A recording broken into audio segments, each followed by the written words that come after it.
sure you're doing the right board meeting.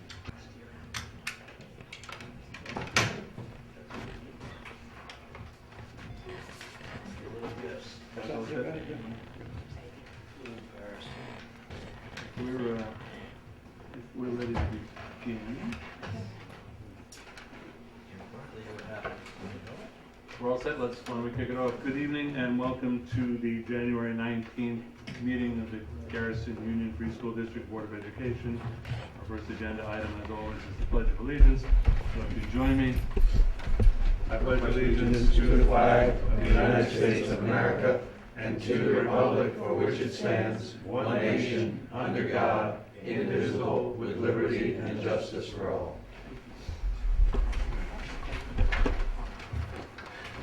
It is that time of year again. Yes. Ms. Hutter, Ms. Mitchell have a presentation on a very preliminary look at our 2017-18 school budget.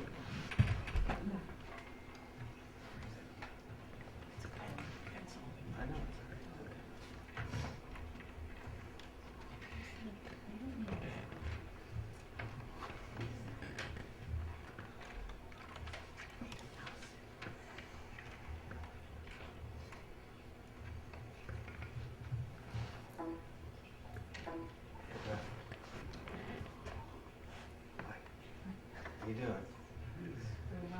We have a little technological moment here. Yeah. So we can get up and sing and dance. What not? We're not doing Forgot your password. Good. Just saying hi, just trying to be here. Everybody's watching, that. I'm looking up. right? You should have. Taking so long. Well, we can certainly regard you as an advanced member of whatever species you are. Hey man, they're including the Neanderthal now. Oh yeah, that's right. I saw that. That's Nice, right. actually. That's right. I knew I was That was related to fascinating, wasn't it? It was about 1,000 words more than I needed to know. Well, there is that. Relationship. It went on and on and on. You want to start? Yep. Okay. But yes, it was interesting. Good evening, Explains everybody. a lot too, if you ask me. Good evening, everybody. Board members, I just want to tell you that you can also see the presentation in board docs under administrative if you want to follow along that way, if you can't see. But I just wanted to welcome you to our first overview of preliminary budget for 2017-18. I know we're just in 17 and now we're talking about 17-18, but that's just the way it goes. I also want to welcome the community and Dr. Shuboy from Highland Falls, Superintendent of Highland Falls, to joining us. So, click it.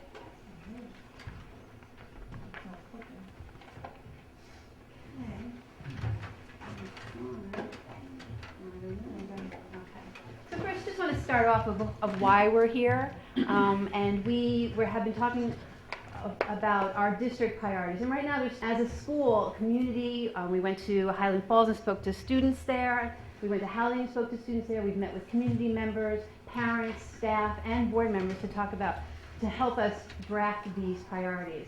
And I would say they're not sexy, but they're really, really important. They are the foundational beliefs and philosophies around teaching and learning. And really it's about creating systems in our school. Right now, we lack some systems, K-8 systems, in social emotional learning. So really we want to create a systemic structure that from K to 8 that includes the social emotional building for students, which means social, emotional, academic, developmentally, and to have a real plan as kids move through our grades and into high school. Right now it's a little disconnected. We have some really good things happening, but we'd like to make it a little more cohesive. We also determined that reading and writing are really important. Again, we don't have a structure in our school. We have pockets of really good things happening in reading and writing, and we'd like to provide professional development to our staff so that we can create a cohesive scaffold of K through 8 reading and writing program here in our school district. Technology, not only the technology in students' hands, but how to use it, using this funding to provide teachers and students the support they need to use tools productively, positively, and it prepares them for now and for the future that faces them. And last is our facilities. Right now we're working towards a capital project. We've been spending lots of time on figuring out or determining what's really important in our building that needs to be taken care of, the non-negotiables, such as the bathrooms and the carpeting and the flooring, but also how can we rethink and redesign space? And that's really exciting work as we move into our capital project. But some things along the way need to be done as well, just to make sure that we have a safe, happy, healthy, and clean building right now until we move into our capital project. So we'd like to use these, or this structure of the district priorities, to inform how to move forward into the 2017-2018 budget season. And also be reminded that we're still under 2% cap, so we want to do all of these wonderful things under the 2% It's cap. never far from the top of our head. And now I'll leave the numbers to Sue. Okay. And so these are very preliminary numbers. We still have a lot of unknowns with us. We're still doing a lot of meetings with special ed and don't really have a firm grip on what the state aid may be for next year.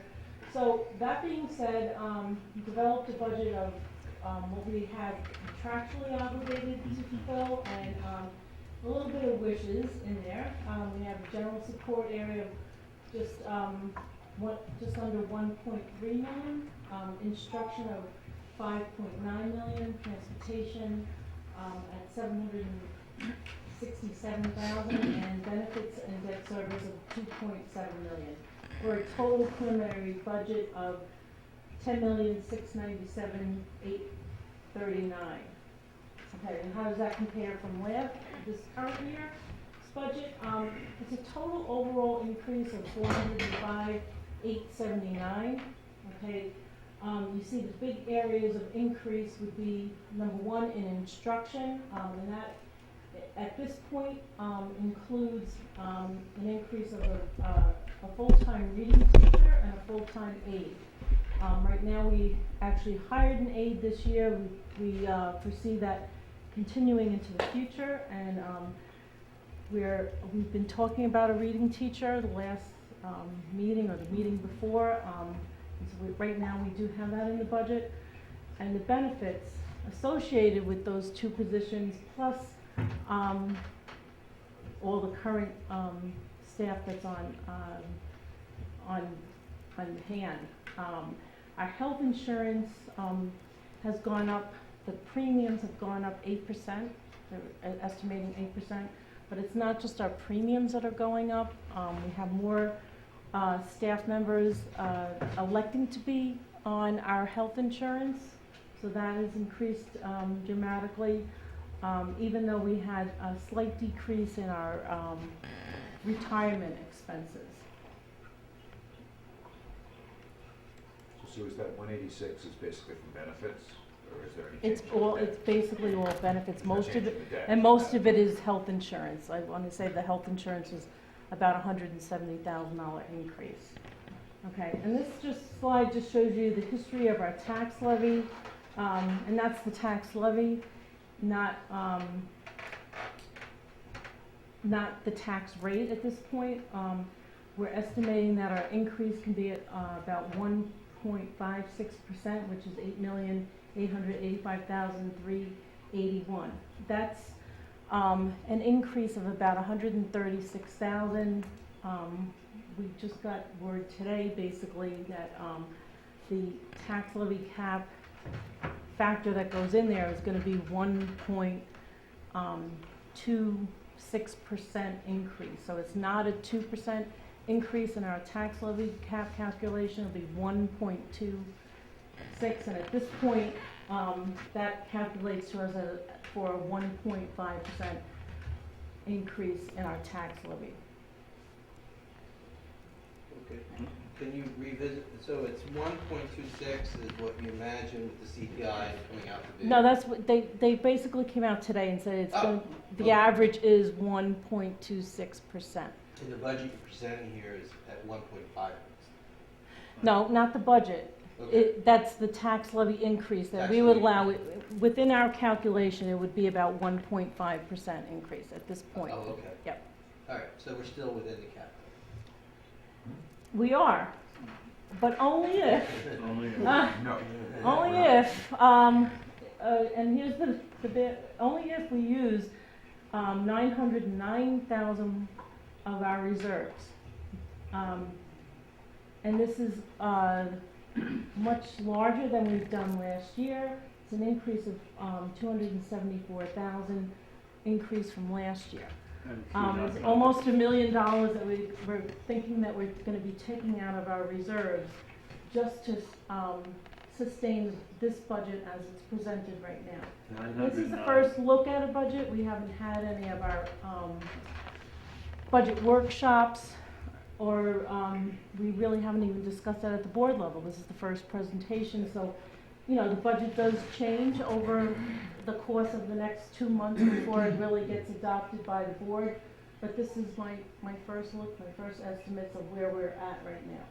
So 909,000 represents what percentage of our total available fund balances? Just under a third. Basically, it's like between 25 and But, yeah, and 1/3 of our fund balance. So that's it's not. I think that's an important it- number it to bear is- in mind. It's a tremendous amount, but I think it's worth that we need to talk about it. I think I think the board needs to see that adding staff does cost money. It's not a one-time expense, but I think it needs to be part of the discussion that we're having about the budget. So is there any precedence for, taking a quarter or a third of your reserves out to balance the budget? Is that something that's done widely in New York State? No. I mean, I can't say if it's done widely in New York State, but no, we haven't done that before. We either have to cut expenses in the budget or find revenues elsewhere. And we don't really have that luxury other than a tax levy. We could override a tax levy. I know that's been discussed here before. I'm not sure if that's really what we want to do at this point. It's all up for discussion. Our state aid number is still in flux.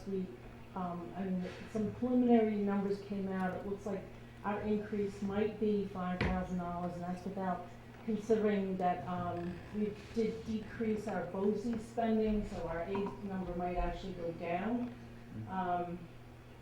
But this is where I'm seeing our revenues coming from, our appropriated fund balance and reserves, and some of those appropriated fund balance and reserves, like say for debt service, part of that is paying off some of the debt that we do need to pay off. So I strongly suggest that we do bring that down. We have to pay off that debt service reserve by the time we're done with our debt, which is in 2022.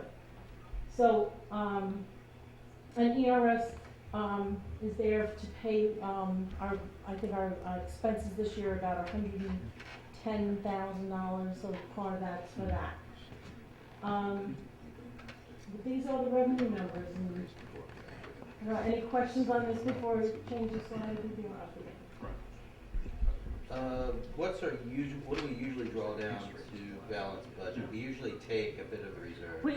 We have been in the last 5 years. The last couple of years, we've been around 500, 600,000, and we haven't actually used all of it because we haven't spent everything that we said we were going to do. So, and last year we actually didn't draw down on our reserves. We were actually able to put some money back because I had to write off a couple of old payables. So,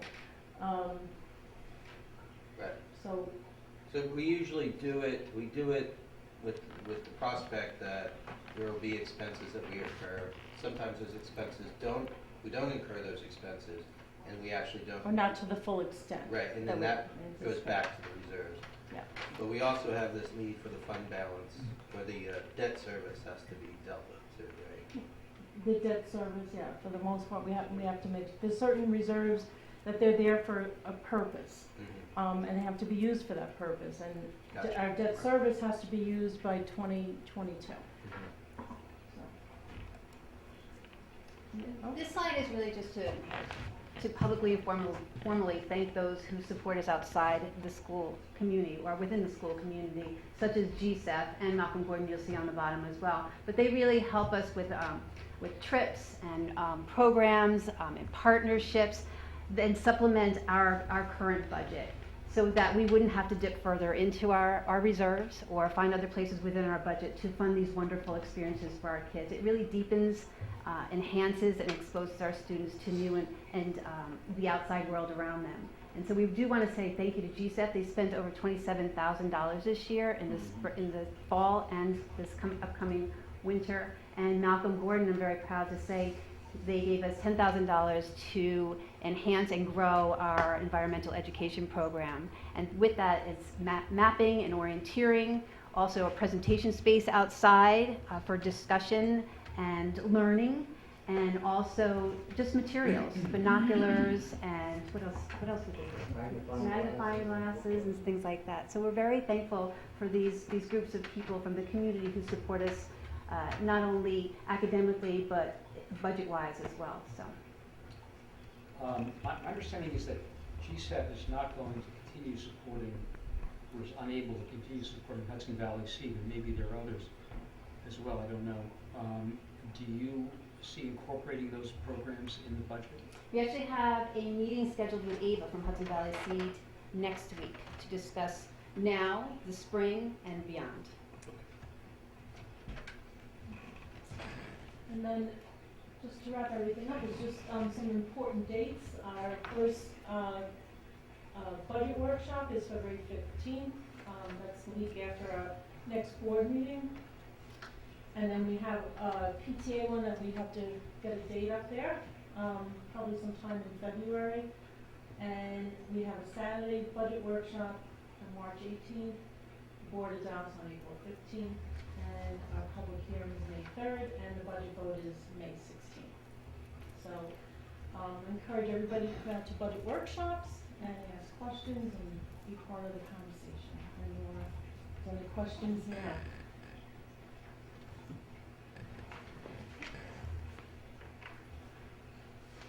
Embracing presentation. Thank you. Thank you, sir. Don't take the lack of questions of the moment for a Okay. lack of, in any way reflecting a lack of concern or Okay. panic, right? No, don't panic. Well, Don't panic. Sue, here's a question. Okay. Tell us in Laura too, in a little bit of detail, what your all right, so we've got a big picture, a notional sense of what the challenges are. What are your next steps with respect to the presentation you just made? Well, Laura and I already discussed today that we'll be meeting with John, with special ed's CSE chair, with Dick, and basically go over the budget, go over where we're at with everything, see if there's some refining that can happen, see if things could be moved around schedule-wise, and how things will fit in, to making the budget work. I mean, that would be the next step, is discussing it internally for the most part, and then going out to the budget workshops, coming back to the board, telling you what we're hearing, and working from there. But there's not much in that budget that can be cut at this point. I mean, unless we're cutting people or programs, yeah. There's not a lot of fluff. The fluff went away a long time ago when we started going through all this economic downturn. So, Sue, do you have any thoughts about, I'm sure we do, about a budget override? I mean, I know it's not your decision, but I'm certainly interested in getting your opinion.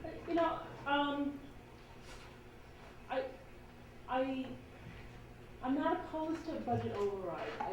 I wouldn't recommend it for this budget go around, because I do feel like we do have fund balance. I don't feel like it's an immediate threat to the fund balance, yet I feel like we have to watch this closely. I know we've been saying it for, a few years now. And through the budget process, I know I do normally come up and show you more slides on the fund balance, which will probably happen in February. I don't see the immediate threat. I feel when we're going out to the public and asking them for an override, that there has to be a good reason for it, a good story behind it, and I feel like maybe that's not coming together right now, with it.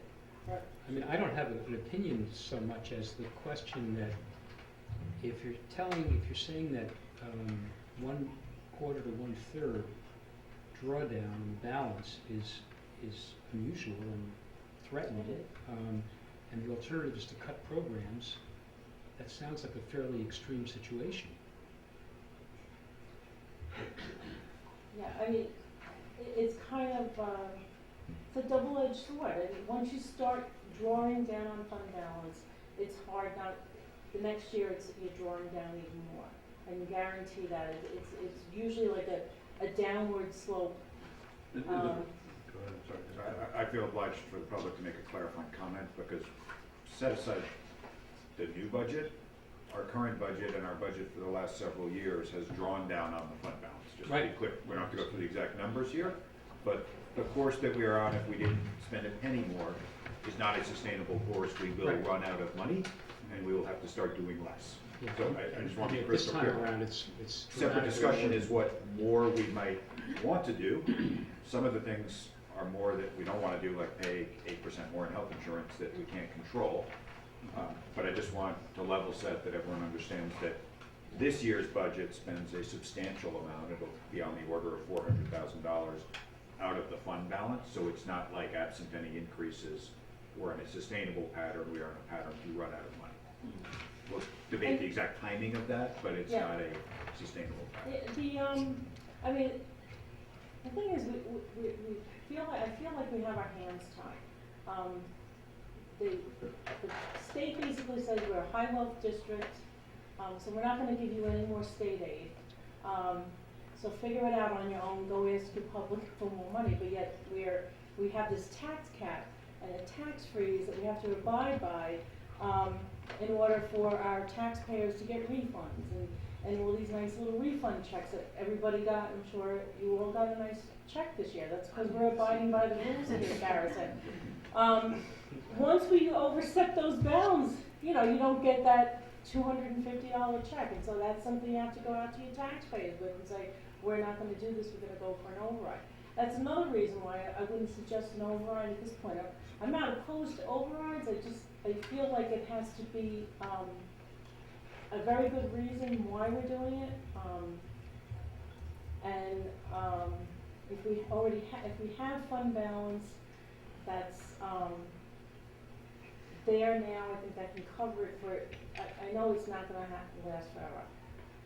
I think for sure we're gonna have to go for an override at some point, because our hands are being tied by the state.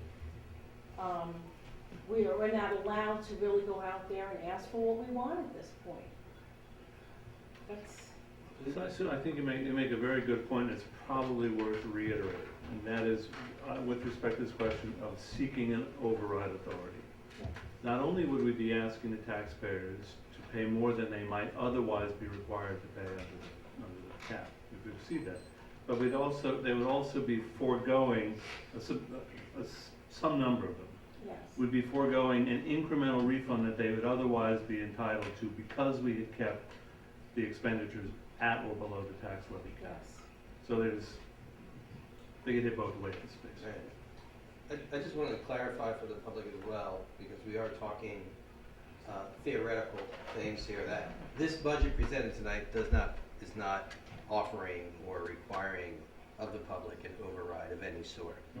No, Okay, we're just so, discussing at this point. yeah, what we're talking, I just want to be clear because members of the press, et cetera, that's not the case. What presented tonight requires a more dramatic drawdown from our fund reserve than normal.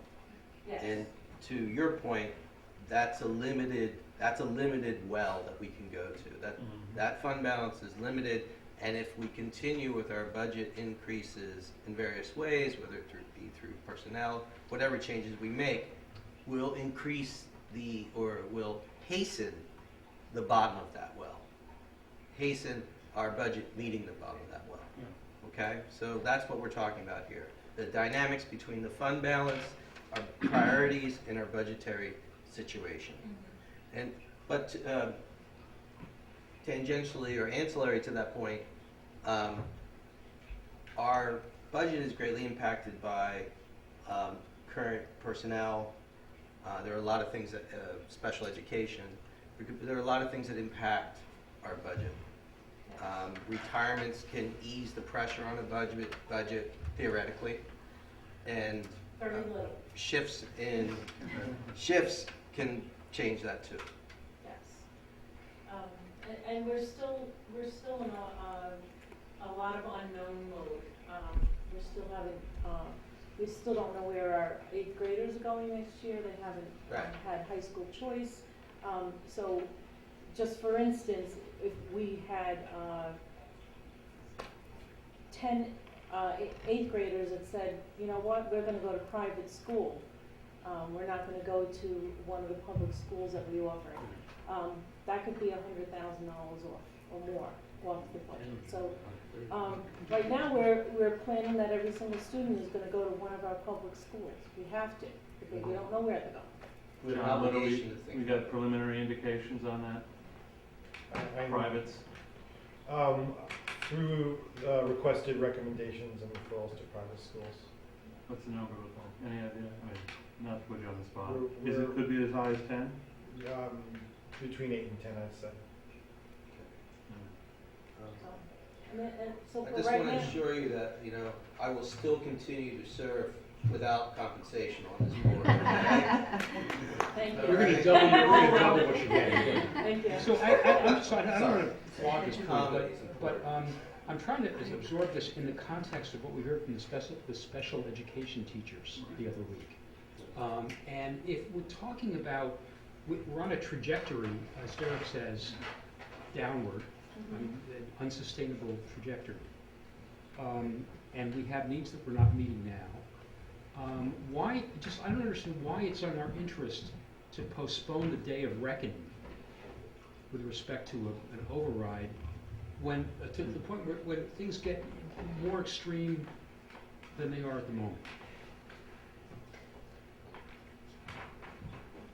Do we soften our fall by, you know, I guess the presentation includes a reading specialist. So, I guess that's the question, right? The reason, is it fair to say that the reason there's a reading specialist in there now is reflective of the fact that we had some very compelling presentations at our last meeting about the need to enhance our literacy offering. So, Yes, that's very okay, fair. so that's, Right, and I think our next step as a staff and with John is to define what that reading specialist does. What does that look like all day, every day for that person? And is it truly, is it a full-time, part-time? Is it a BOCES vendor? Is it a program from the outside? I think we need to define exactly. We saw the data, we heard the special ed department. We know there's a need to be very proactive in the K-2 grades in the area of literacy, but we need to, as a group, figure out who that person is and what their services they're providing within the constraints of a day in a school. can you buy that kind of service from BOCES without having to add the staff? I'm not sure. Yeah, we're going to explore that and just see. That's a possibility, okay. So these are some of the conversations that are gonna go on between now and the next time we visit this subject in February. But that's the kind of, those are the kind of things we should be obviously exploring. On that happy note, any other questions for Thank you. Sue? Thanks, Sue. I don't think you're off yet, Sue. You're still, Oh, yeah. no, I think we got treasurer's report next. Do we? I think so. Oh, goodness. Oh, superintendent's report. Never mind, Sue. You have a moment. Get your breath. Okay. So here's more uplifting news. We wanted to circle back with the water testing results. If you remember, in September 2016, Governor Cuomo required that all public schools in New York State test all potable water sources for lead by September 30th for elementary schools, and for middle schools and high schools, October 31st. So Dick Timmons got his team together, and between the dates of September 27th and 29th, they identified 59 potable sources and sampled them and then submitted them. So they met the deadline of submitting them to the lab, and over the past few months, we've been getting results. In the first round of results, out of the 59, 10 tested high. So in the meantime, Dick Timmons has been resampling them and sending them for retesting. And that was the first memo that we sent out when we first got those results. High being in excess of the 15 parts per billion Correct. EPA limit, in excess of, okay. And just to note that those did not include water fountains, the staff room, the nurse's office, the janitor's closet where we sometimes fill our coffee pots, and the kitchen sink. At the end of December, we received our last result. They were coming in a little piecemeal because everybody in the state was sending their samples to these labs, and I believe there were a couple of errors along the way, but now we feel that we have a very accurate grouping of results. And right now, let me just make sure, all outlets results, let me make sure I have this right. There are a total of 16 outlets that did not fall below the action level, is what we were speaking about. Right. And those right now have been labeled with a do not use for drinking. And that was in our these were suggested to post near water sources that should not be drinking, or whether you shouldn't be hand washing. But all of ours were do not use for drinking, mostly in the boys' bathroom, the girls' bathroom, and the staff bathroom. And so all of them have been placed in the interim of what our next steps are. We are in full compliance with the state and what their expectations are. We've put signage up. We've filled out all of the online surveys. We've done the sampling. We've met the deadline. But now, what are our next steps as a district? Dick Timmons is looking into whether it's just in the faucets themselves and can they be easily replaced, and that seems to be one remedy, or is it something that's larger, which we haven't identified, and moving into the capital project, that becomes part of that project to ensure that we do not have lead in our drinking water for our students. To reiterate, we have. And not in our drinking water, I'm sorry. Yeah. Right, in our, yes. Right. To reiterate, In our water. just to support that, when the test came back, we immediately shut off that water and provided bottled water and alternatives where needed, right? As a precaution. So that's. Yes, and we provided bottles of water. So we've in each identified non-drinking sources, outlets that are high, right? Which are probably fixture related, I'm guessing. Sorry, what's an example of a non-drink, like a hose or something, or? In the labs. They have sinks in the labs, Okay. and they're not being used for drinking. Or the bathrooms, they're not being used for drinking, the sink, you're washing your hands in there. So all of those have signage on them to make sure that students are not drinking from them, or staff. And what was the range if the ceiling is 15, you said? 15 parts per billion. Were these 16 or 100, or what was the range of our highest scores? How high is high? No higher than 15. Wait, I think he's asking. No. Of the ones that were high, how high Oh. were they? how high were they? 16 is one thing, 160 is another thing. Let's see. So stop drinking. Drink beer instead. Tell the kids that. 119, but I think that was a higher one. Just a moment. It was a 221. Oh, but actually it was retested and came back as a less than 1. So that's what we're dealing with too, with the sampling and the testing. Yeah. We have 24s, we have a 98.5, 37, 93, 235. Are these from outlets where people might have been drinking? These are every outlet. It could be in the bathrooms, it could be water fountains, it could be in the kitchen sink, it could be in the janitor's closet, it could be any outlet, potable.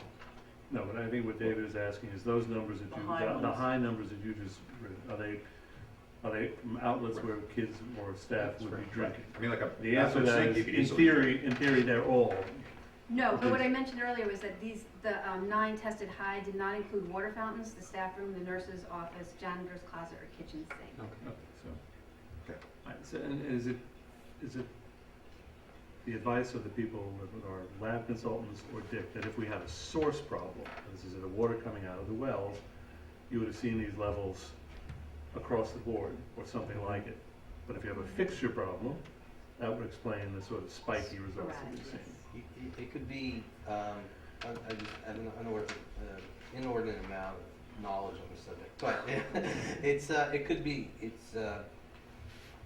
lead is part and parcel of piping, fixtures, and solder.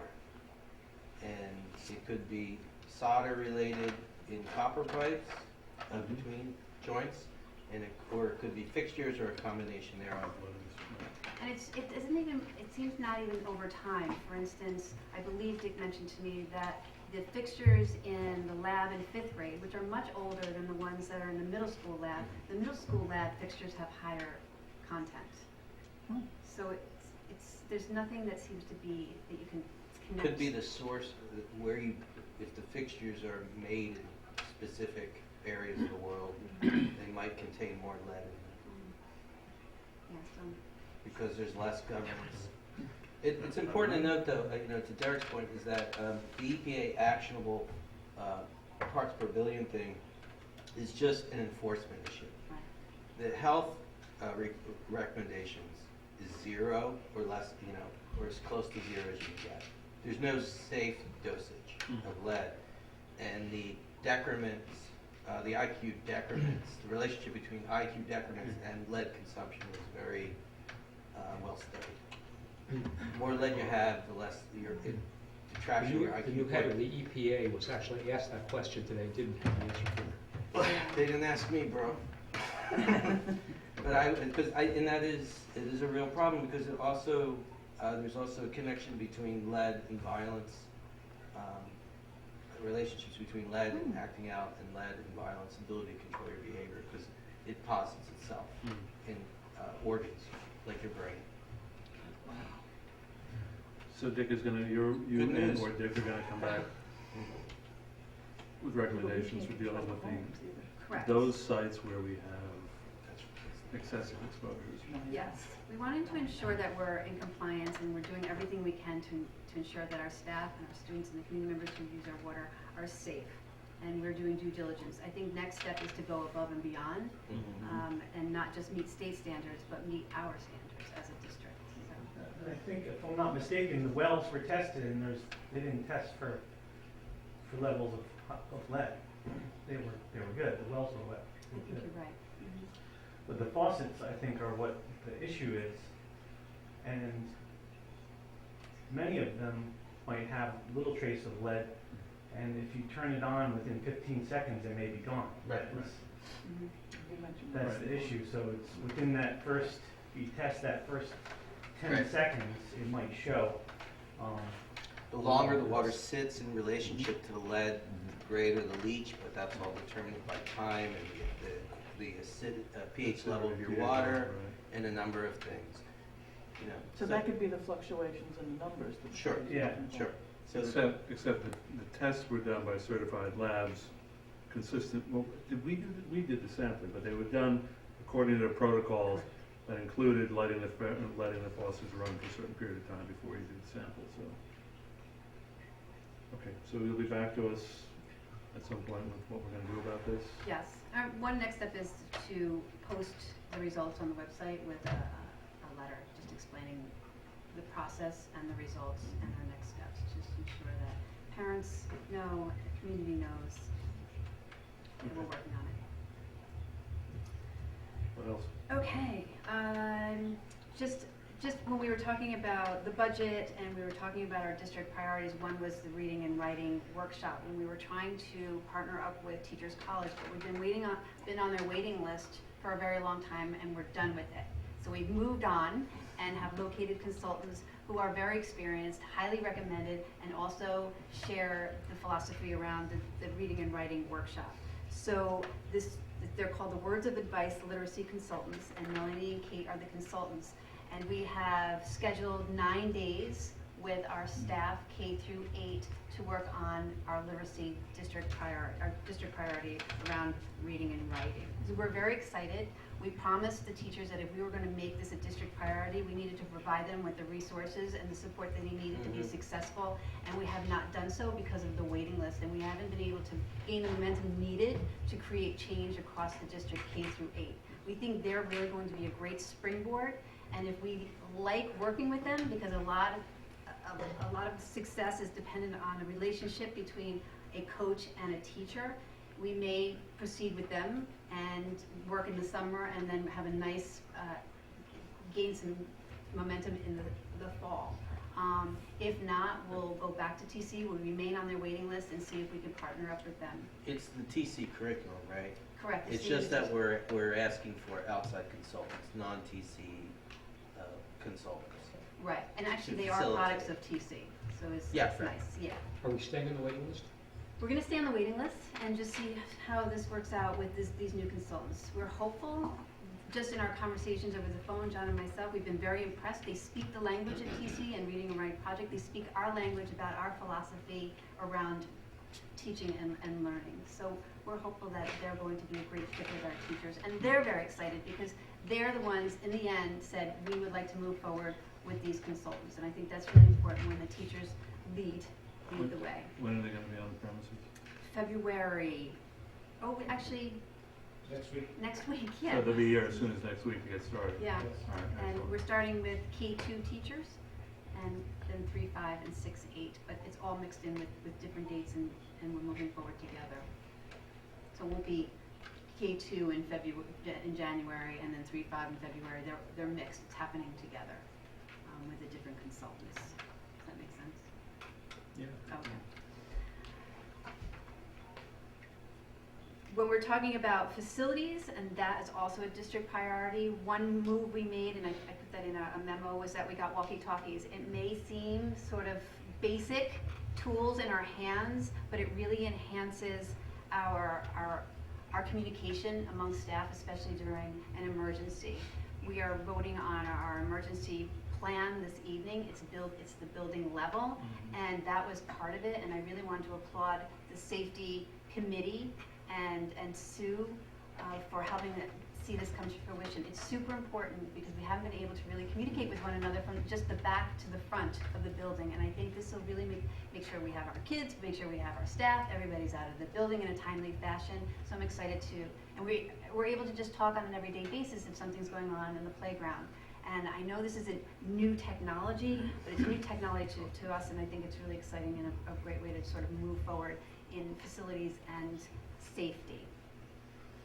I sent out to the board a sample of the dedication plaque regarding Jim Cannon, and I hope you like the sample. Yeah. The photo, we have a nice photo that his daughter-in-law gave us. I'm not sure what event it was, but he just looks handsomer than ever. And just looking for some words on how to capture this great man in 41 characters or 41 letters. So if you have any ideas, just send them to me, even those who knew him and loved him dearly. Just send some kind words and we can just put it together. And as soon as we have that, we'll have a sample. I'll show it to everybody and we'll see if there's any changes, and then have a nice ceremony around it. Lastly, just a reminder, we have a joint board meeting at the O'Neill High School, and Superintendent Dr. Shuboy is here with us again, so thank you for being here. And we will see you at your home tomorrow at 7 o'clock for staff and student presentations and a tour. I also want to welcome the community to join us. Last year, parents with children who span grades joined us because this is a huge decision, and if you're looking at high schools, I think people are thinking about high schools not just in 8th grade, but 7th grade and 6th grade and 5th grade. I even have somebody who wants to look at the high schools, and her child is in 3rd grade. So it's never too early to inform your decisions by going out to see our high schools. It's very unique to have high school choice and to have 2 stellar choices such as O'Neill and Haldane. So Haldane will be, I'll send out a memo to everybody when that event is, where that board meeting is, but please come out and join us tomorrow at O'Neill at 7 o'clock. Great. Questions for Laura? If not, thank you, Laura. John, principal's remarks?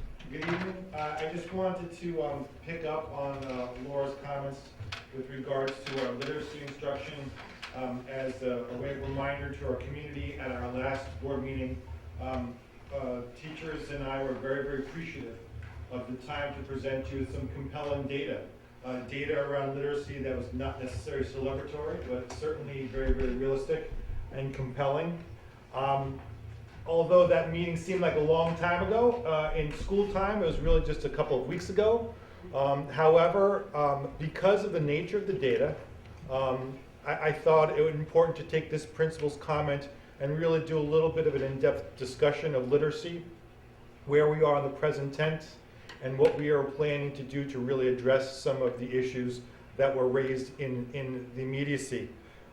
Just wanted to report to the board and the community that we have just completed our our winter universal screening in reading.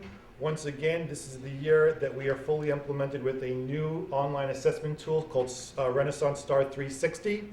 Although upon looking at the data, there is not any profound increase in the results as presented from our last meeting. The benefits of this screening tool is it provides us with a list of recommended skills for individualized instructions that can now be accessed by teachers and really used to inform and take individuals, learners to the next incremental level where they need to go to in terms of their overall literacy development. I also wanted to follow up on something I mentioned earlier, which was the acquisition of a new online literacy tool that actually is part of our Assessment Renaissance series. It is the instructional front end and is called Accelerated Reader 360. This tool is beginning to engage students K through 8 through independent and close reading practice. Students throughout the school are beginning to use this web-based program to complete close reading activities that are built into nonfiction articles. They are also able to choose independent reading books and then through Accelerated Reader take short reading comprehension quizzes. As they take these quizzes, students are able to monitor their own growth as readers as they work towards personalized reading goals. And they simultaneously, this data provides teachers with real-time data as to the progress of our students as readers. I also wanted to let the board know that conversations have started with our primary teachers to assess the current impact of our Foundations program on the literacy learning of our young students. Foundations, once again, is a systematic program we use to ensure that all students are learning critical foundational skills in literacy, emphasizing phonemics, phonics, word study, vocabulary study, fluency, comprehension, handwriting, and spelling. Once again, I'd like to just share Laura's enthusiasm of finally getting a consultant to work with us on how we are implementing the Heinemann units of study, the Lucy Calkins writing units. Lastly, I've already begun planning for the 2017-2018 school year. My planning as a principal begins with considering personnel assignments, the best allocation of our learning spaces, and the design of our schedule. As I go through all of these processes, RTI is at the forefront of my mind.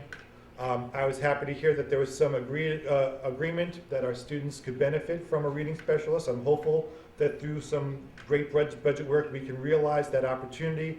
But I also want to let you know that I am carefully scheduling personnel and how RTI will be dedicated into our schedule so that regardless of personnel, we will be positioned to maximize opportunities for Tier 2 and Tier 3 services in the 17-18 school year.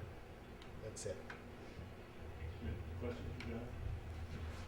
John, the reading tool, the online reading tool that allows for the kids to do self-assessment, see their own progress. I missed it. Are we using that now? It's actually being fielded in various grades? Yes, it is. It's good pockets of practice right now. There was a recent communication that went out. I sent out to all teachers, K-8, to really see how we can start to share best practices, start to learn from each other. There was a professional learning back in December.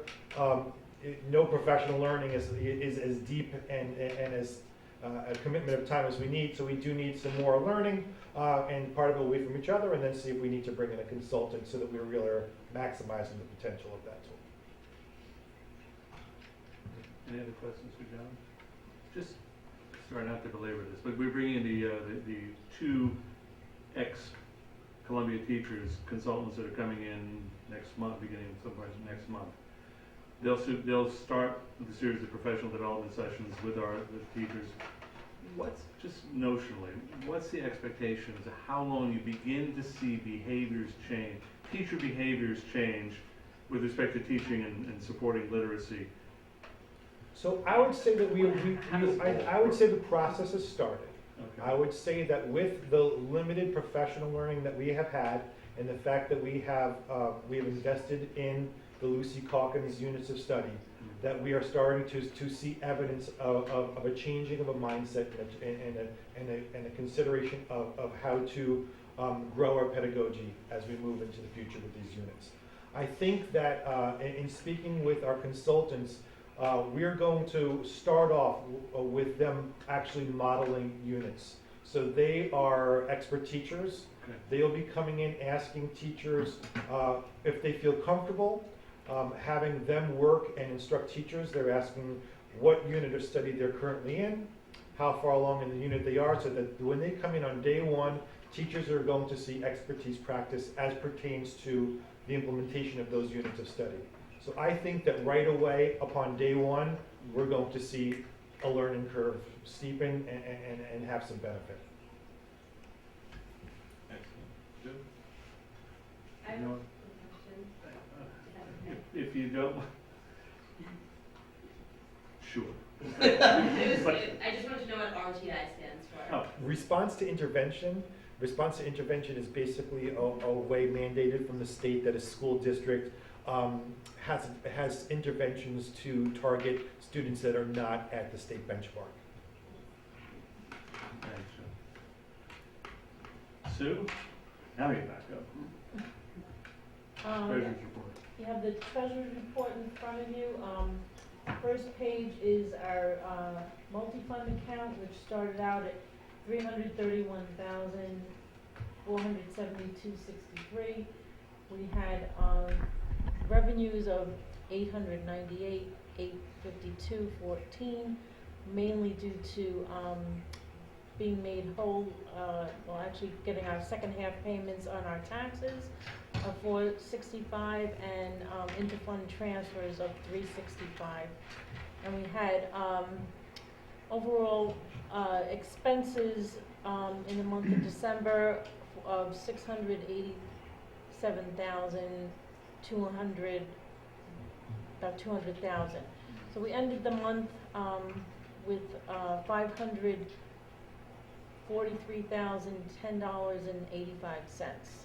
in the multi-fund. In our investments, we started out with $10,210,324. Had a small amount of revenue due to our interest of $532, and we had a transfer into the multi-fund of $365, so we ended the month with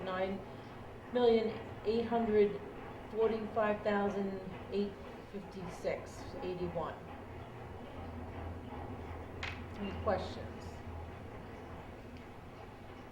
Where did we move the 360? I see where it went. Where did we move it from? We moved it from the investments to put it in to the multi-fund. That's where we pay our payroll and Got it. expenses for the month. Questions for Sue? No? I don't remember.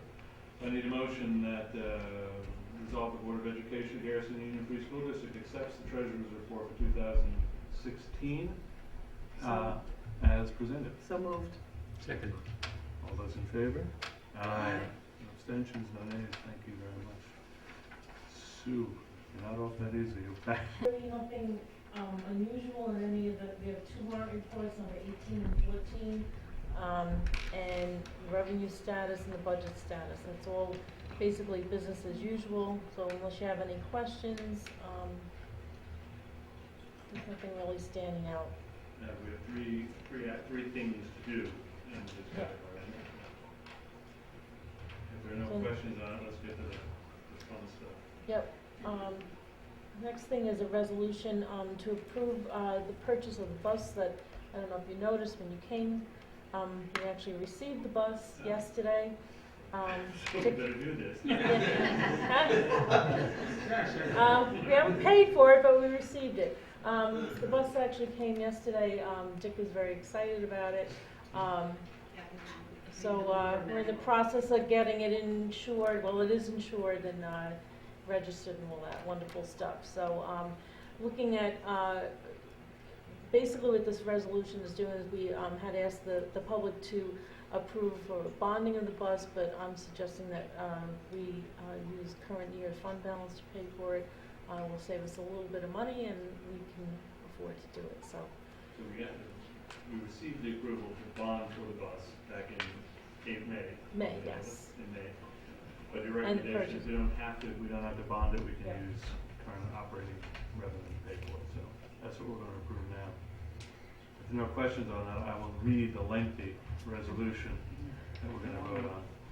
Whereas at the meeting of May 17, 2016, the voters of the Garrison Union Free School District authorized the board to A, purchase a school bus at a maximum aggregate cost of $111,000, and B, expend such sums for such purchases, and C, levy the necessary tax therefore to be levied and collected in such amounts as may be determined by the Board of Education, taking into account state aid received, and D, in anticipation of the collection of such tax, to issue bonds and notes of the district one time or from time to time in a principal amount not to exceed $111,000, and to levy a tax to pay the interest on such obligations when due, and whereas the board has determined that it has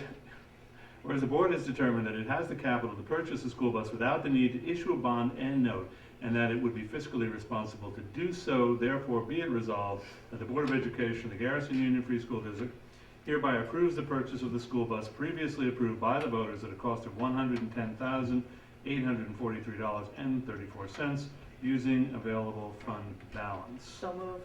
I didn't quite follow that, could you say that again? Yeah. Well, everything that preceded but we didn't have to use any of that. It was all had to do with the bond approval. So, I need a I second. have a so I move, second. I have a second. Is there any questions? Nope. If not, all those in favor? Aye. No abstentions, no nays. Good, now we have a new bus, excellent. Now we have a budget transfer we've got to approve. Resolve the Board of Education, Garrison Union Free School District approves budget transfer number 4 in the amount of $120,300. So moved. Need a second, anybody? Questions, comments for Sue? If not, This actually does cover helping pay for the bus Right. purchase. So that's the main purpose of this, so. all those in favor? Aye. No abstentions, no nays. We have a single SCAR refund to approve. Resolved that the Board of Education of Garrison Union Free School District hereby approves the refund of taxes as indicated in the stipulation of settlement of small claims assessment review, that's a SCAR, for 2016, and that's to Roush in the amount of $686.45. So moved. Anybody want to second that? Second. David, all those in favor? Aye. No abstentions, no nays. It is worth reiterating every time we do this. We are simply formally approving something over which we have no discretion. We couldn't say no. So, we couldn't say no. Now we have a consent agenda, which I will go to. Actually, I'll read it from here. How many items? 1, 2, 3, 4, 5. Bear with me. 6, 7, 8, 9, 10, 11, 12, 13. Oh my God. All right, we'll go through this quickly. Resolve the Board of Education of Garrison Union Free School District approves the consent agenda items 6 as B through M as presented. Item B, accept the minutes of the December 14, 2016 Board of Education meeting. Those are in your package. Item C, approve CSE recommendations, also in your package. Item D, designate May 16, 2017 as the date for the vote on the budget propositions and election of board members. 2017, sorry. Item E, approve sports merger for softball, baseball, and boys lacrosse with the Haldane Central School District for the 2017 spring season. Item F, approve the appointment of Denise Hunt to the position of long-term substitute elementary school teacher effective November 1, 2016, until such time as notice of termination of the appointment is provided but no later than June 23rd, 2017, according to the terms of policy number 6221. Item G, approve the appointment of Kevin Keegan to the position of softball coach for the 2016-17 school year at a stipend of $3,183. That boys or us girls in softball, so, sorry. Item H, Boys accept, don't play softball, where you going? not here, they go to Haldane to play baseball. Accept the resignation of Kevin Keegan from the position of yearbook advisor for the 2016-17 school year effective immediately. We'll come back to that one with a question, sorry.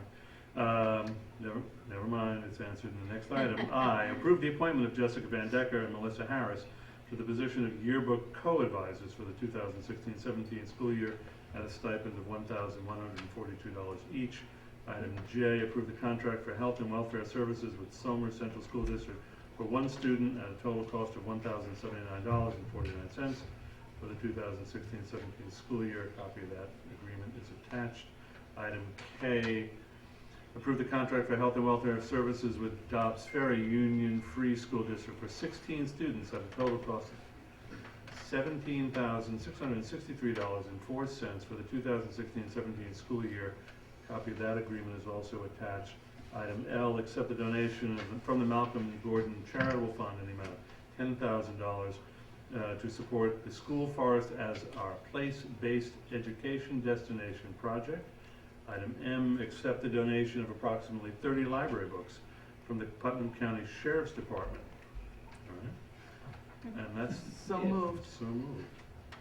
I need a I don't know second. if you could give the Second. officer's name there.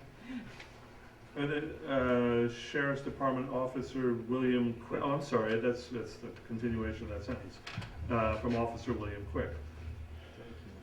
Comments on this, Laura? The yearbook stipend is simply, the stipend Kevin otherwise would have gotten divided by 2? Correct. All right. I think that's all I've got. Yeah. Any other questions for Laura on this? If not, all those in favor? Aye. Abstentions, no nays.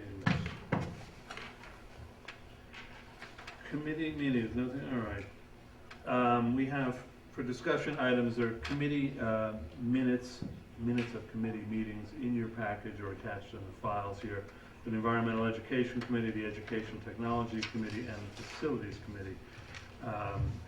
If any of us who were here or any staff members who attended and want to call anything in particular to our attention from those meetings, now's the time to do it.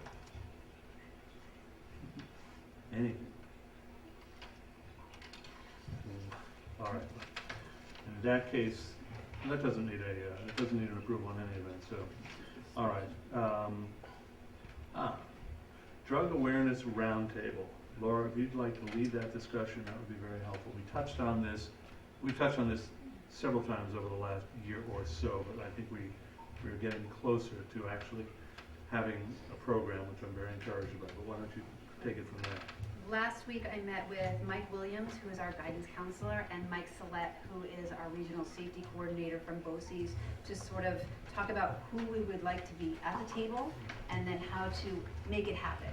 So we talked about just some information from the board. We want information. We don't want it to be too many presentations. We want it to be a discussion.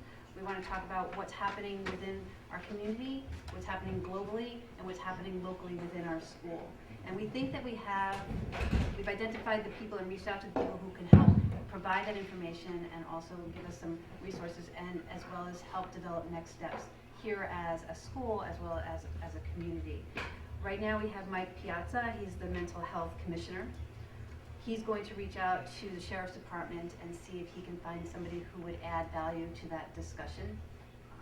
We have Mike Williams, we have Mike Salette, who will facilitate this discussion, and we have Putnam Counties That Care Coalition. I reached out to a couple of other folks in the community, and once confirmed, I'll share that with you. We're thinking March 28th is the tentative date at 7 o'clock. This would be an added board meeting, and it's on a Tuesday. That's my proposal. But I know it's also at the last board meeting, we thought that we needed a few more meetings because we have so much work to do. So I thought this was a fine way to add another meeting, because we have been talking about it a lot, and it's needed. It's a needed conversation here at the Garrison School. March 28th? Excuse me? March 28th? March 28th at 7 o'clock. that's tentative, so really, those folks that I spoke about said they could be there on that date and that time. Including someone from the sheriff's office? Yes, Oh, excellent. that's what Mike Piazza, the mental health commissioner, Mental health is the county, Putnam County. Putnam Mental County. Health Commission, right.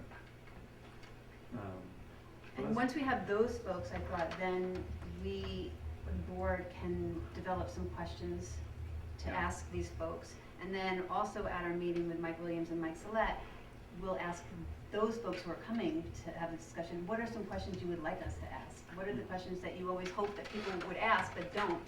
And that may help. This reflects a conversation, this approach, I think, reflects a conversation Laura and I had last week about this. And I don't want to say it's a concern, but my observation is very often these programs, you invite a series of speakers, all of whom have, for better or worse, set-piece presentations that they have given on this topic any number of times. And they may or may not be on target for what our concerns are as a district worried particularly about this school and our kids who are off in high school. So what I suggested was that we, instead of saying to them, somebody come and present, that we actually present them with or suggest to them a series of questions that we would specifically like to have them address or answer before they got these, so that they're actually giving, their remarks are very much focused on the concerns that we all have as a board or that we individually may have on this topic. And I mean, I know I have a couple of my own. So I guess my ask is, as we get closer to this, and Laura will keep us apprised of the timing, if you would each, on your own, think about knowing who's going to be coming, what kind of expertise they represent, what would you like to ask them? And let's get that to them and build the presentations and discussion around that. I think that could make for a very productive use of everybody's time. Any other questions about this? I think just one important piece is that can it happen on March 28th? Right. I guess it's really, is that the date? That's fine with the folks who can join us at the round table, but I want to make sure that that's good for the board as So well. we now look at our, Yeah, and just, Yeah, I'll agree to anything that's 3 months off, so. Kind of a related point. It's bothered me that I've been to several gatherings in town in the last couple of months, where one of the favorite conversation pieces among the folks who are there is the drug problems at the local high schools. Yeah. And it comes up over and over again. Right. My guess is that it's way exaggerated, but I don't know. But I really think it's important to let people know at both schools what the facts are. I mean, you hear about these number of overdose deaths at Haldane and so on. I just want to know, I think that people in the community ought to know what is in fact true. I think we should get it from the folks at O'Neill tomorrow night. There's just too much loose stuff about Very this. much. I couldn't agree with you more. Because those are exactly the kinds of conversations that I've said in the same way, I've heard over and over again. There are real facts out there. There's hard information, and that's why I'd like to make sure that we're actually And I would focusing encourage on- the distinguished representatives of the Fourth Estate here to get their employers to actually do a real story on what is the truth about this. I'm sure there are issues that are real issues, but let's get the facts out. Well, that's one of the principal motivations of pulling it off. So I couldn't agree with you more, because I've had the same kind of conversations in all kinds of big and small gatherings. So, absolutely. Other questions or comments on that topic? Laura, this is something to look forward to, I must say, and it'll be a nice break at that point in budget discussions.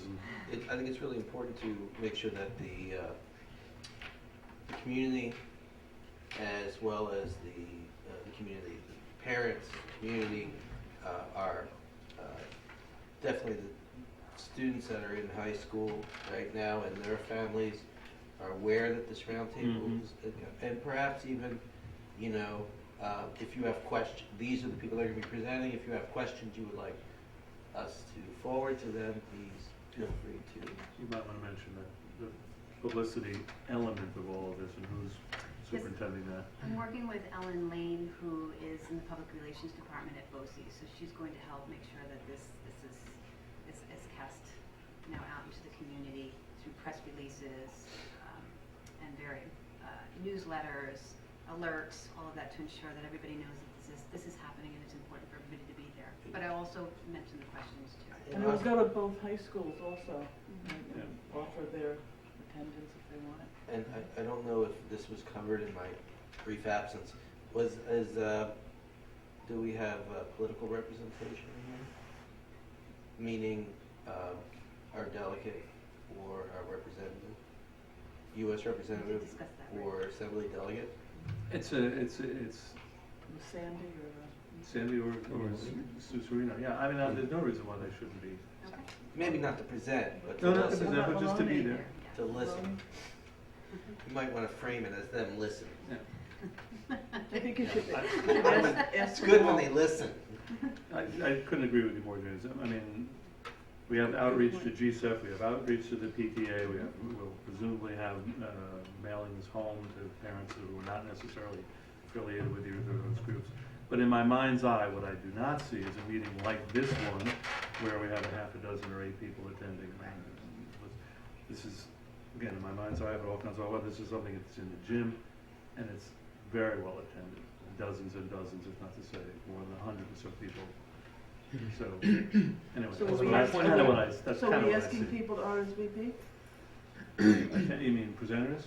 Or- No, attendees, No, okay. the invitation's out there, I don't. My point about getting the facts, that there should be a presentation that night to clarify these issues that's happening in the high schools. Yeah. What's happening, how we compare to other schools, how do we compare to regional districts, how do we compare nationally? I will tell you this, it's part of the tragedy.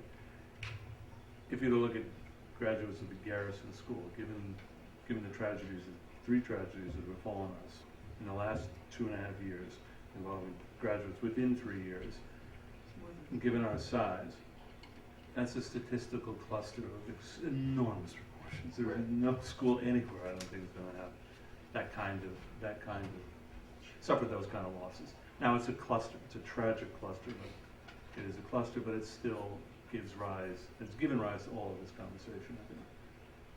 But it's not just in Phillipstown, No. It's in Putnam, it's in New York, it's in Yeah. the rest, I mean, it's not just. And which gets us to David's very good question. Okay, how big, how bad scale this for us? What do we do? They just had something at Haldane last night from Joseph DeMorzo, the Deputy Commissioner, Putnam County Youth Bureau, spoke about the prevention needs assessment survey that they did there. Mm-hmm. And he, gave some things out there. Maybe we could, get a hold of their PowerPoint and see that. Some of the things that they were trying to get out had to do with the kids getting mixed messages from the media, especially as far as things with marijuana and stuff, because there's a confusion that if it's medicinal, presumption is that from both the parents and the kids that it can't be that bad. They were talking about that the kids, they have controlled meetings with kids and found out that the kids, they're getting pills from the medicine cabinets of the families and relatives. And I was very surprised, one of the things they mentioned is gambling, I guess, and that goes into the 8th grade, down as low as the 8th grade. And the need to speak to more parents and kids about the brain chemistry and how there shouldn't be drinking and drugging until, shouldn't be at all, but at least not between, the brain doesn't get developed till 23 or 25. And so they're still working and having meetings and stuff there, trying to get information out too. And Dr. Shaboy, you were having something in February. Yes. You want to tell us again? Yeah, absolutely. We have a presentation. We're just waiting for ADAC to confirm the date. It's called Heroin from the Medicine Cabinet to Heroin. Forget the heroin in the beginning, but from the medicine cabinet to heroin. And it really does look at that link of unsecured painkillers in homes and young people and adults, access to those, and then moving on to heroin. I think that the statistic for New York is Since 2014, approximately 162% increase in opioid deaths. And the connection to marijuana too. Yeah, they don't speak to that at my meeting, but it's certainly the mixed message piece is there, that what's acceptable and what's not acceptable. Right. And as soon as I get a date, I'll absolutely get it to Laura. The one good thing they said that the tobacco use seems to be down, and they're saying they think that's a lot because of the commercials and ads and stuff. You know, advertisements, all this that are doing it, so that seems to be lower.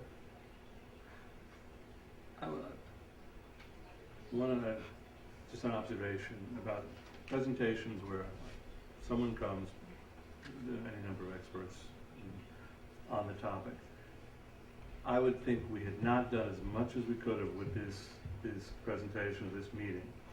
If what we come away with is advice to watch your medicine chest and be scrupulous about use of painkillers and disposing of them properly and so forth, I think that's sort of almost common knowledge right now.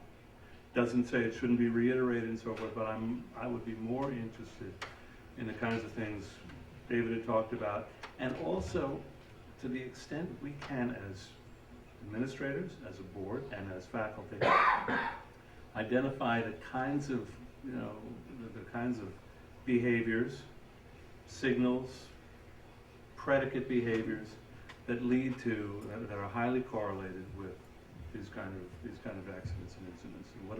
And if we see that, if there are behaviors like that, and if we see them, what can we do as teachers, as administrators, and as a board with respect to them?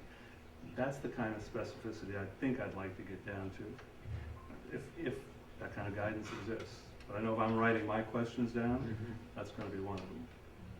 But I think it's also important too, Ray, that to find out some of these things that they are seeing from these surveys and stuff are brought down into the lower grades. You know, we're talking a lot about high school and things like that. There's things that we have to be aware of and should be aware of for our middle schoolers, and things that they could get right at home, since they don't drive and things like that parents, faculty, or whatever should be aware of. And I think that's all very important. All right, if there's nothing more on that, Laura, any other? No, that's it. We have one more thing to do, and that is approve the building safety plan. So one more action item. You have all had a copy of the building safety plan. It's required to be updated and reviewed every year, and every year we get to approve it. The resolution is that the Board of Education, the Garrison Union Free School District, approves the confidential building level emergency response plan for the 2016-17 school year. So moved. Have a second. Any questions or discussions? We've all seen the plan. Man, that's a monster. It is. Yes, and bravo to the safety committee, Yes. because we went through that with a fine-tooth comb and made sure that it was accurate, and we still continue to do so. We're gonna go back and see what are the trainings now that folks need to make sure that they know what their roles and responsibilities are and feel that they're being supported and have the information they need. Let me reiterate and strongly endorse that idea. Having in a previous life written many plans just like that one, I can tell you it's one thing to have the plan. It is so much more important that the people who are expected to implement it know what's in it, have been trained in its use, have done the kinds of exercises that keep these things top of mind. So very important. All those in favor? Aye. No abstentions, no nays. Well done. Thank you all. Public comment. We have any members of the public? Board member comment? Oh, public first. Oh, Anybody else or just me? By all means, ahead. as you know the routine. Yeah. Sorry, I wrote it out this time, so I babble less. Thank you, everyone. Hello, nice to see you again. As you know from before, my name is Eric Arnold, a resident of Garrison. Yet my family's house is drawn into the Lakeland School District by a couple hundred feet. I've approached this board 2 times previously to discuss the possibility of Phillipstown families such as mine gaining the opportunity to send their kids to Garrison School given its proximity. This is and always has been, as I mentioned before, about children who grow up and playing together at St. Philip's across the street at the Nest or Stacy's house, having the opportunity to be educated together. Never has this been about redistricting or reassessments. As you might recall from the first time I came here, the request is to have the Garrison and Lakeland districts work together and engage in an intelligent and meaningful discussion on behalf of the members of the community. And as you may recall, the last time I attended this meeting, I presented a few ideas along those lines, and the board, presented a couple of counters. The first was that any discussion of a relationship between the Lakeland district had to start with Lakeland. The second was that the adoption of a tuition policy for Garrison is an onerous task that involves resources and attorneys that the district currently does not have. So I met with the Lakeland superintendent, Dr. George Stone, shortly before Thanksgiving, and I'd like to relay for you the substance of that conversation. I should note that I was a few minutes late to that meeting because after I dropped off my son at daycare right near where we're speaking tonight, it was a 30-minute drive to his office. It takes me 6-7 minutes to get here. That's how close I live to the school. And the first thing Dr. Stone in his direct report said to me was this. They said, we get it. We're parents too. We want the same thing you want. We think the situation as it currently is ridiculous. So from there, we discussed various points and ideas, and we even flipped through a law book as we were having this discussion. And as we did, I relayed to Dr. Stone 2 points that I previously presented to you, the Garrison board. One is that over time, Lakeland probably spends as much money transporting Phillipstown students as much as it does on educating them. The second is that there is nothing in the law that prevents, on a case-by-case basis, the Lakeland district from paying tuition to Garrison and keeping the difference in the tax money because the amount that it costs to educate a student in Lakeland is higher than what Garrison's tuition would be, just because it's Westchester County. Now, both were essentially non-starters for a couple of reasons. First is that even as Lakeland has aggressively cut its transportation budget recently, which is why I honed in on that, is that the state still picks up 60% of their busing costs. So even if, say, 10 Phillipstown students were to be released to attend the Garrison school, the buses still have to drive this way anyway, so it's not like it's a cost savings. As for paying tuition per student, Dr. Stone pointed out, just as Mr. Hoke did at the last board meeting I attended, the Garrison would first need to adopt a tuition policy. And I relayed Mr. Hoke's description of the difficulties of creating such a policy. And when I did, Dr. Stone was actually quite taken aback. His direct quote was, he wants a policy, I'll send him 20. They're all the same. So, Mr. Hoke, I did not ask Dr. Stone to send you 20 policies. Feel free, man. But I did review several non-resident tuition policies for school districts in the surrounding 30 miles or so. I won't be so patronizing as to say that this would be a copy-paste job for the school's attorney, but it's relatively close. What's more, there's nothing stopping you from basically limiting your tuition policy to Phillipstown residents who are not in Garrison. You can do that. There's nothing wrong with that. And finally, you don't even have to calculate what the tuition would be. The state tells you there's an NRT. So the last time I came here, Mr. Gelber, by the way, ex-journalist, I didn't realize you were that David Gelber. Love your work, by the way. So you didn't say that about my poems. Dead art. If you read them, when the next time goes back, I'm sure. Yeah. Send him the 20. I wouldn't dream of it. We need this guy.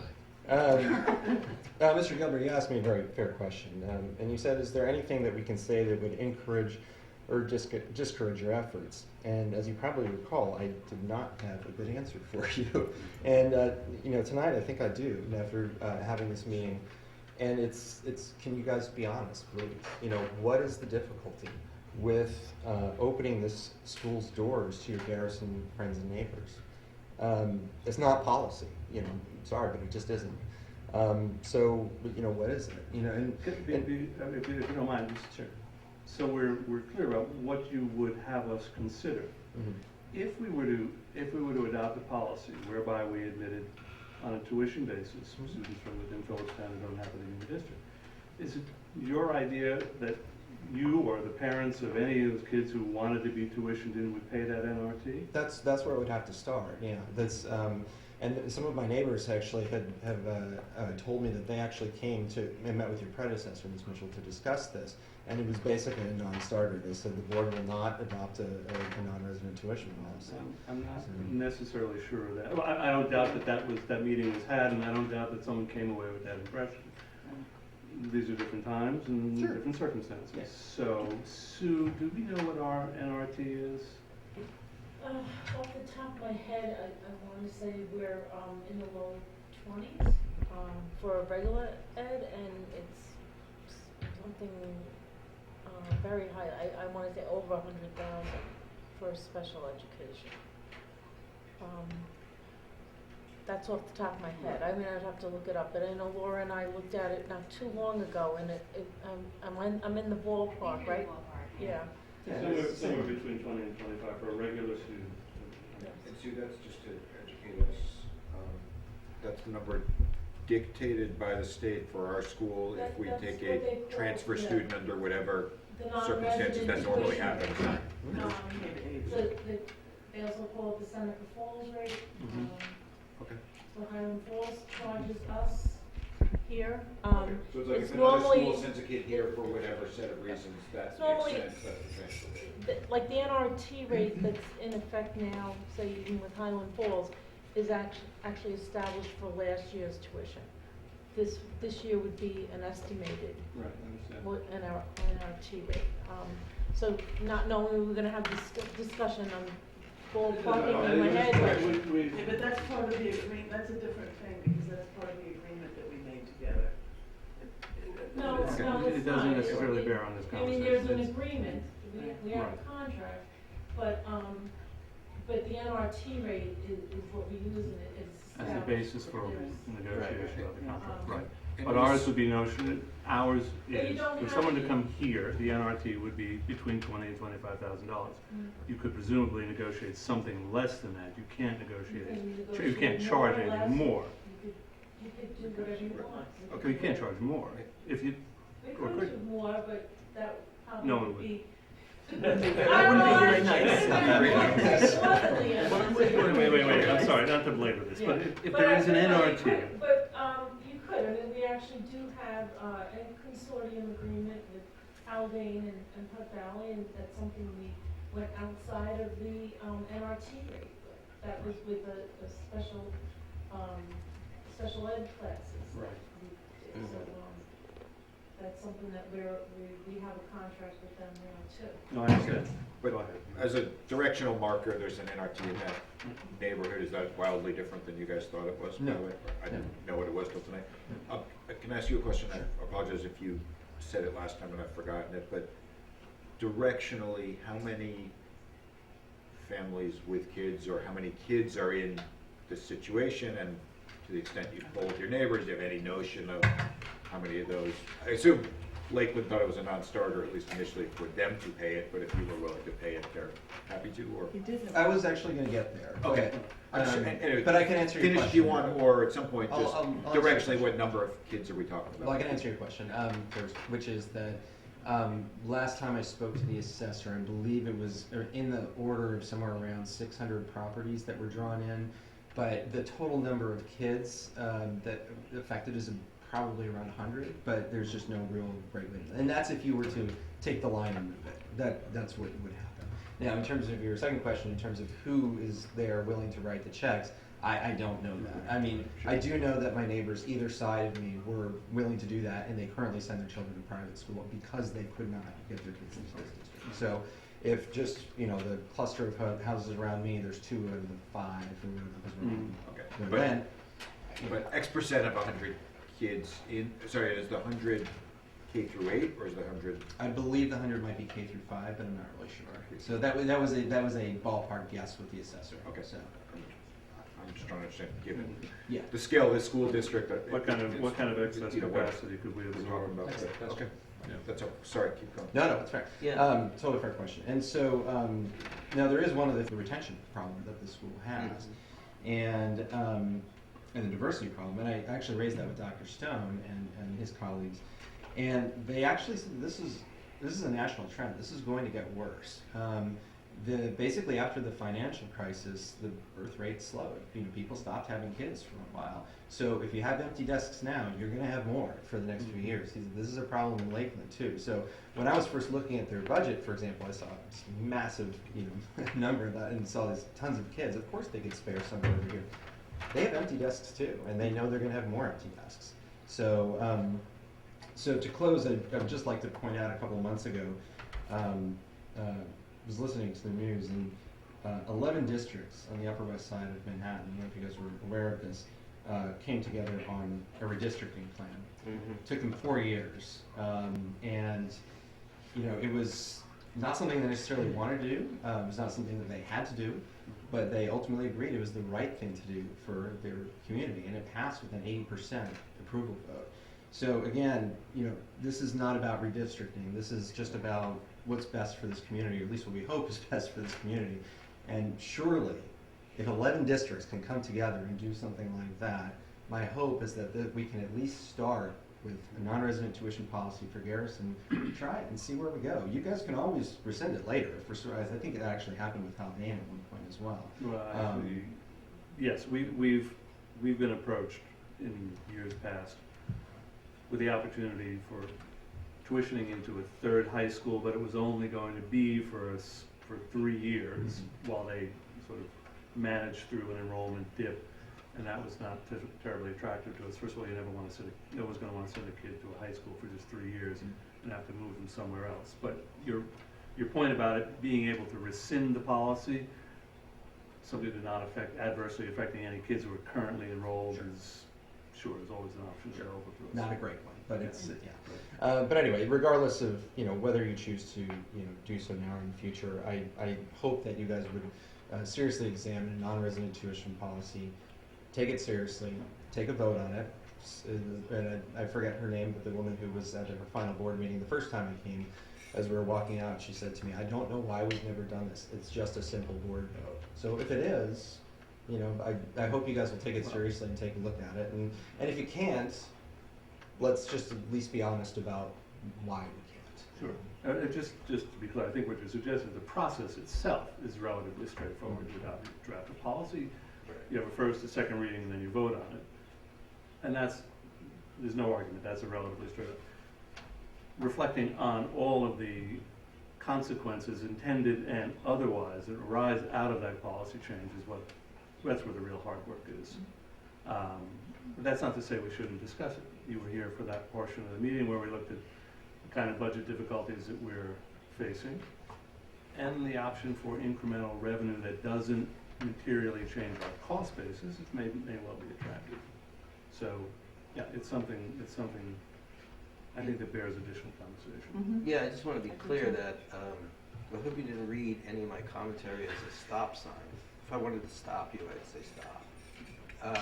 But I think that I just want you to know that I'm trying to be as transparent as possible, as these poor folks know. But my only concern is that I think you wanted feedback during our last meeting, and my thought was, before we can provide feedback, we'd first need a policy to respond to in some particular way. And I think that Ray's talking about all the intricacies involved once you adopt a policy. So nothing, my due diligence is concerned about not giving false indicators about what I think and don't think without doing a deep read and deep concern for everybody involved. So if there's a halting in my voice, it's because I care about what happens in the dynamics of any decision. That the ease of a decision can be actually misleading in my view, especially in educational settings where I've spent my life.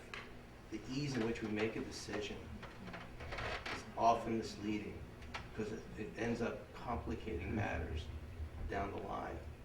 So it is easy for us to say yes, it's easy for us to say no.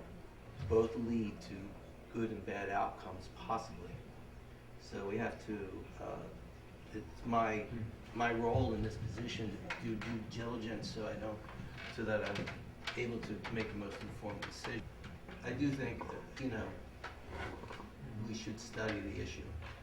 It's worth discussion. So I think it's worth studying. in a serious way, mainly because of the retention issue.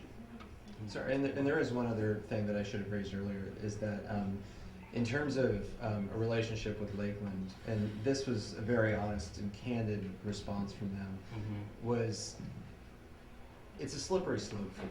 If they make a deal with Garrison and say, hey, we'll take, they face this problem on multiple borders, and it would be hard for them to manage that with all of the other districts that they share a line with. So I understand that. I understand their hesitancy. So I just want to be clear about something. As and my question earlier went to this point, I'm not necessarily sure we'd have to have a deal with Lakeland at all to adopt the policy that you're talking. There's no need for negotiation. If we decide to adopt a non-resident tuition policy, and you decide to pay it, and you're still paying the Lakeland school taxes, unfortunately, that doesn't involve them at all. So okay, that's the. I was just going to ask that. That's the. From my perspective, that's a starting point for a discussion with this board.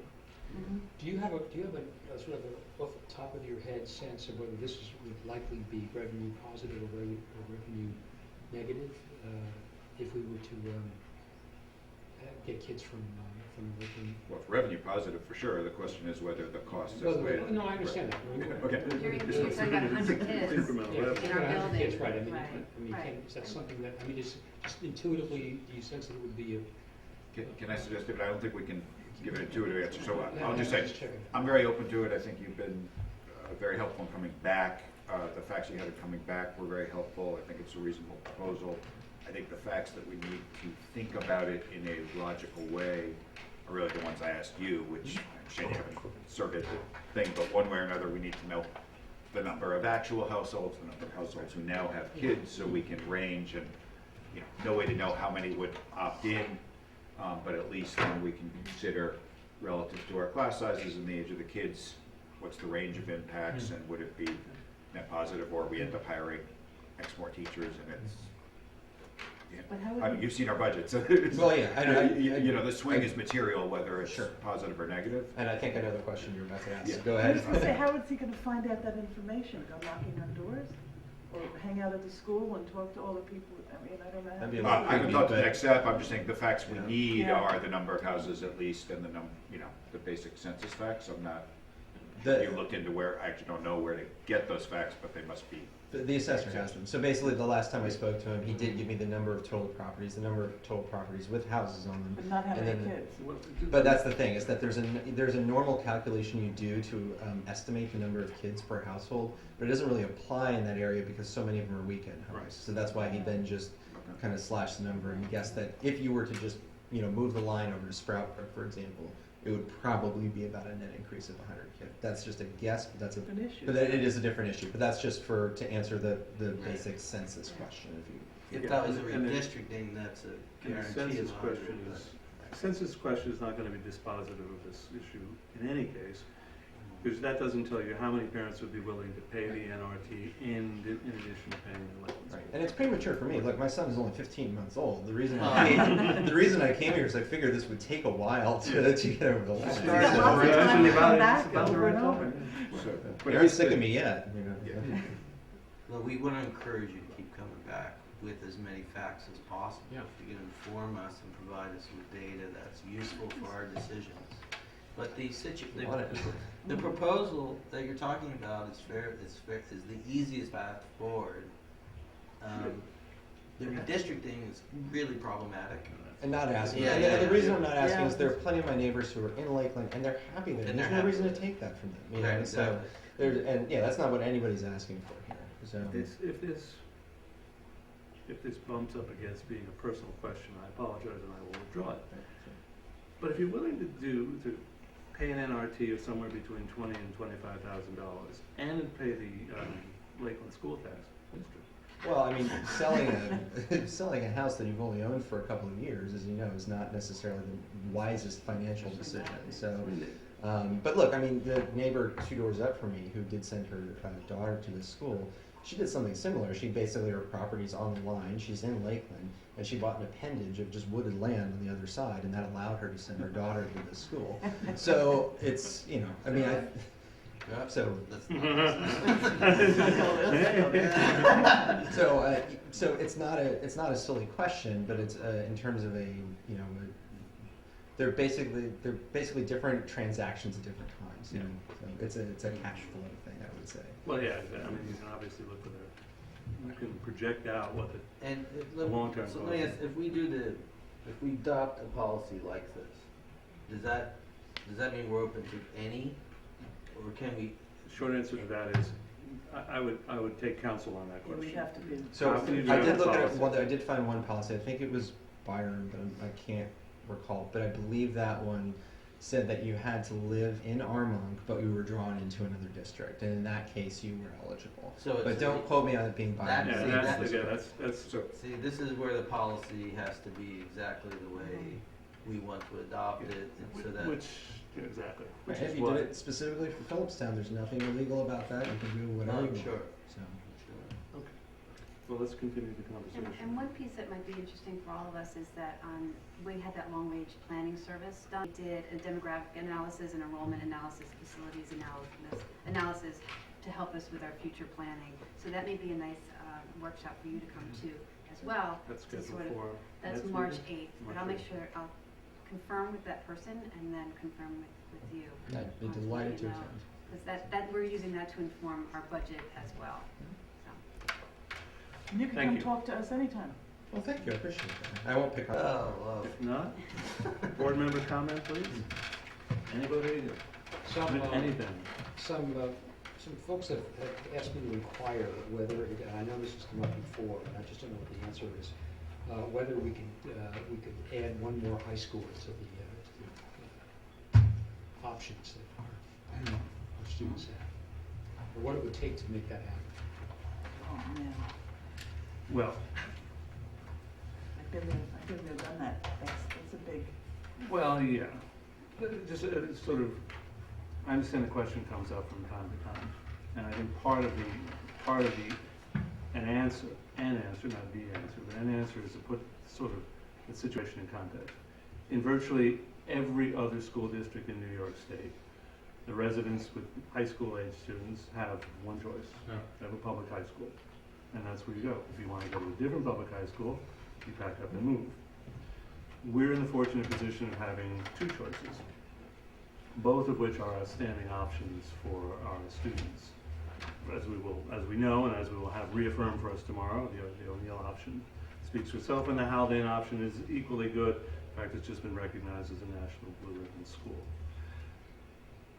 Given what we know about our current budget strains and stresses, any option, any discussion of or consideration of adding a third high school, even a hypothetical high school, would have to cross certain threshold issues. This is in my mind, I'm speaking for myself here entirely, any of you can add to this. But the threshold issues would be one, I think you'd have to demonstrate that the school is a material improvement or a materially better option than either ones we currently offer, and that I think is a very high barrier to cross. Two, we'd have to recognize that a third option would almost certainly entail incremental costs higher than we pay on a per student basis at either of those two schools. If for no other reason, there's no place closer that would afford us a cheaper transportation option. Transportation was a big It always is. So that's the second sort of threshold issue. And the other is any other additional incremental costs, like, for example, an NRT or a negotiated rate that's going to be higher than either we pay at either of these schools.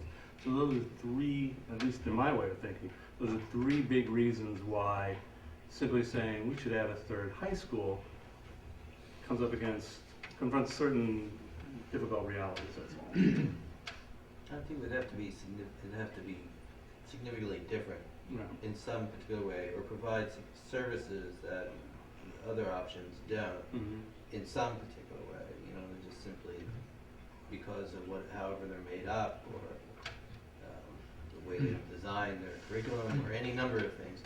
But I mean, we have a limit on transportation simply mileage wise.